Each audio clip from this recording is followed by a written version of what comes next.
Today's program will feature a talk by Ali Abu Nima. He's a Palestinian-American media specialist. He runs the website Electronic Intifada. He spoke at a conference at Hampshire College on BDS, boycotts, divestments, and sanctions. He says that despite surface appearances, the Zionist project in Israel-Palestine has been a failure.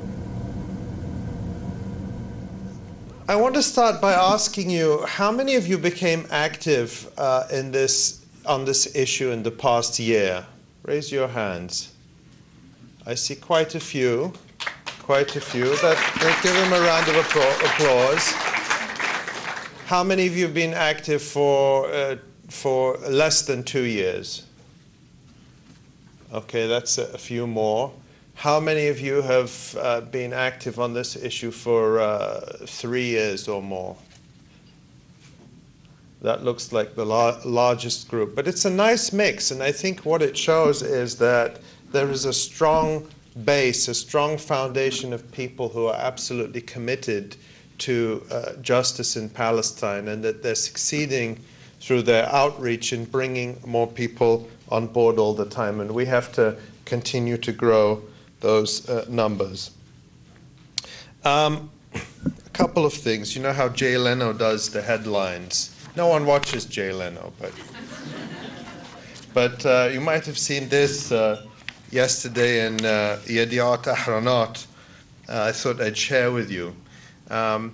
Those of you who follow Israeli football might know that Betar Yerushalayim, Betar Jerusalem, is one of the leading teams in Israel. And the headline is, Betar Jerusalem captain, sorry for wanting Arab player.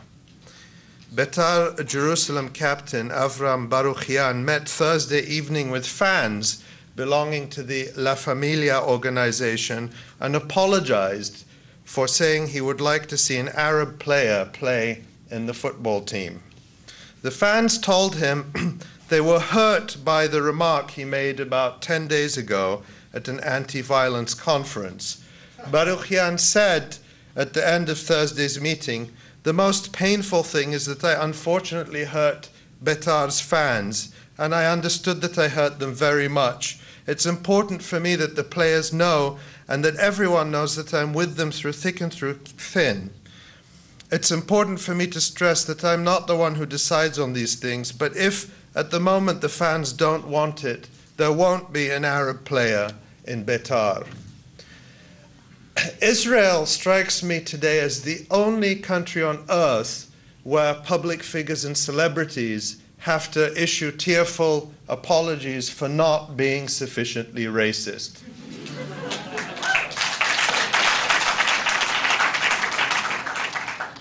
I thought that was really quite incredible.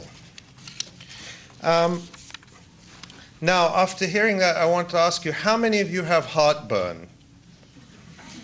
That's a few of you. You don't all have to reveal your medical secrets. Well, this message is brought to you by Prilosec,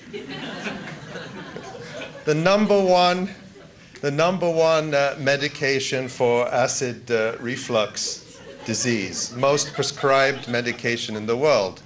They're not paying me for this. I love this stuff. I swear by it. I take it every day.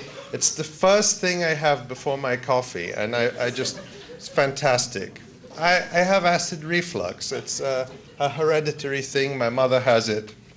Well, this is one of the best-selling medications in the world, the most widely prescribed, and I guarantee you, every one of you, there's someone in your family who takes it.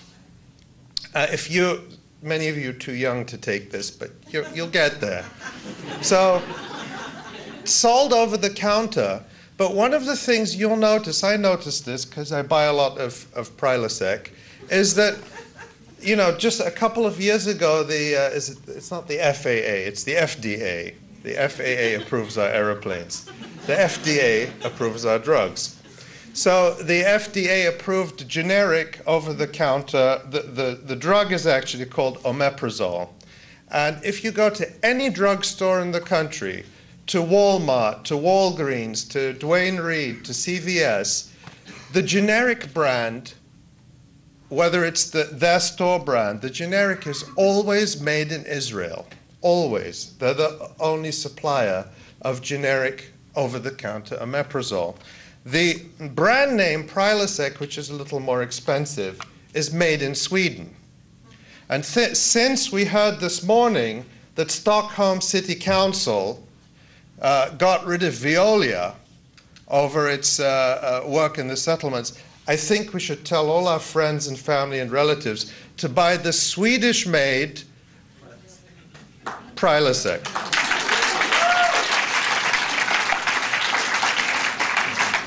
I know that's going to be on YouTube. Lots of people are going to see that. Okay. So, a bit of history. I want to talk about a little bit of history, not too much. And then I want to talk about where I think BDS fits in to where we're going and into this, in the struggle for justice, and why I think it's going to work.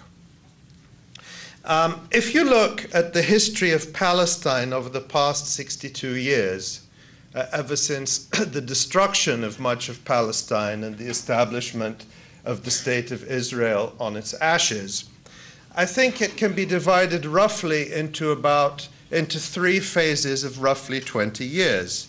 The first phase was from 1948 to 1967. That was the establishment of Israel, the ethnic cleansing of 90% of the population from inside the boundaries of what became Israel, the systematic destruction of 500 towns and villages, and the exile of the indigenous population of the country.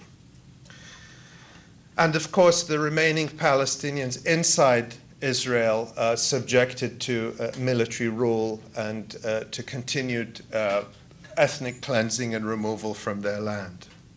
The second phase, beginning in 1967, was with Israel's threefold expansion, its conquest of Egypt's Sinai Peninsula, of southwest Syria, of the West Bank and Gaza Strip, was really, in a sense, the heyday, the era of maximum Israeli confidence, and the moment at which Zionism, as we know it today, became rooted in the American Jewish community. Before 1967, American Jews had, for the most part, not been captured by this ideology of Zionism and the virulent and racist nationalism that accompanies it.